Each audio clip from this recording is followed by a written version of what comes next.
hashama arka fuune warreen amantaa biraatis jecha arrasgaa wanni dhufneen muraadishaa jaartiin gaafanu dirtee maal keessa akka jiru hin beeknu asumaan du'aa godhaadhaa fi wallaahi mashaqqaa attatti jiran akkanuma inaafaan dhalaadha lubbuu nama baafte gaa dhalaan gisee karaa kanaan illee deemte wallaahi waan jennuun hin beeknu yaa rabbiin lubbuu isaa baasu gaa kunoo akkuma agartan fuudhanii mana hakimaa geessanii mana hakimaatiin jiranii jechuudha. Egaa amma waan inni keessa jiru hin beeknu rabbiin haa fayyisu. Wallaahi muraadishaa wayyaa rabbiin si haa fayyisu. If eeguu qabda gaa akkana qabdi dhalaan jechuudha. Dhalaa yibba yoo namaa galaasuu feete ati waa hundumaafu baga lubbuu ta'e rabbi si baase. Amishee hundarraa waa hundumarraa hafe lubbuu ta'e baga rabbi si baase as gaa'ee onnee jechuudha. Bakki tan onnu mana fakkaatti namni bakka tana diraame gaa booddee isaa hin beekne asumaan rabbiin haa fayyisu.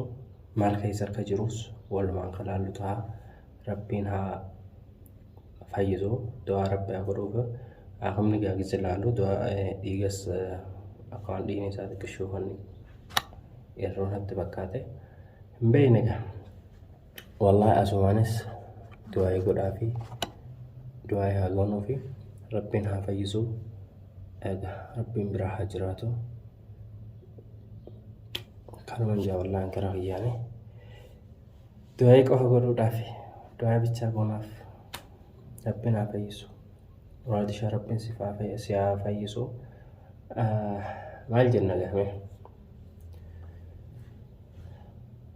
akka kiyya silaa taateen micee osoo silaan bira jiraadde wallaahi jechuun dhalaa fi jinniin beeku beeytaa bakka kanaa irratti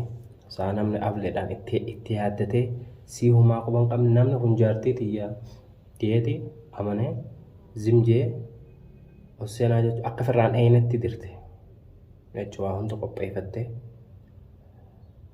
kaameras qopheeffattee kan inni humaa quban qabne inni bobbee galee gaa'e almaa akka galetti isin gamana keessaa waa hunda qopheeffattee jaayizatti taatee achi wanti goote gaa akkuma inni ol seeneen ablee hodhatte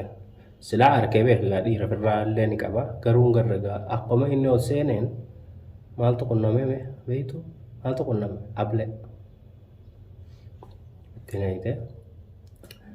gisee gaa taan silaa tawajji jirtu warra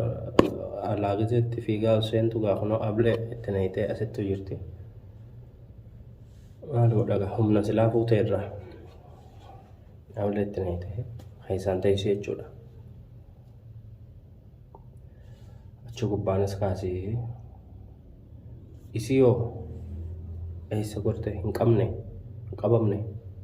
kanas ni barbaanna gaa maantara egaa namni nama diree nagayni taa'amu hin jiru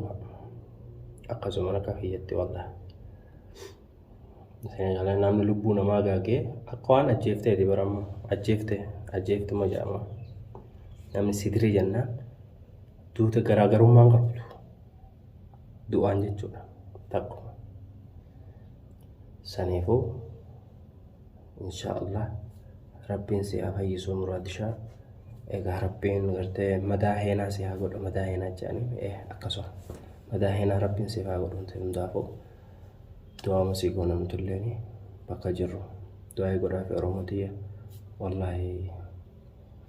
ablee dhagaa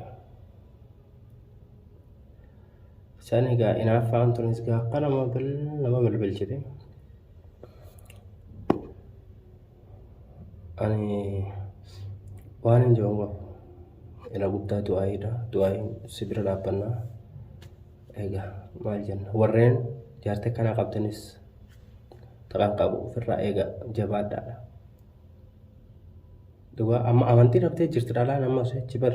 wal amanuu maal kun hin jiru dhugoon baana dhuguma qayyaan akka mataa qayyatte wanni irraa amanan hin jirtu guutuun kunoo dhalaan akkana wal godhu eegaltee jaasa kana godhu eegaltee dhalaan jechuudha waa'ee silaa naasuudhaa sanii hin qabu namni isiniif galee naasuu biran jiru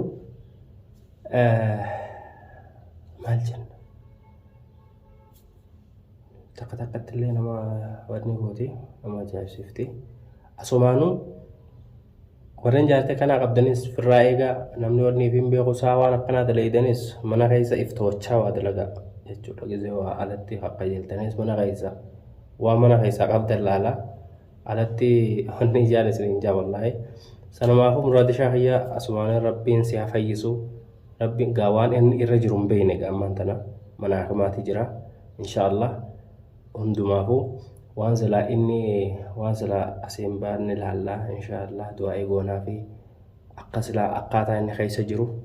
rabbumaatu beeka isiniif galee warra bira jiru asumaanuu du'aa hidha nuti wanni si bira dhaabbannoo habibi du'aa uma si goona inshaallah haga viidiyoo biraatiin walitti deebinutti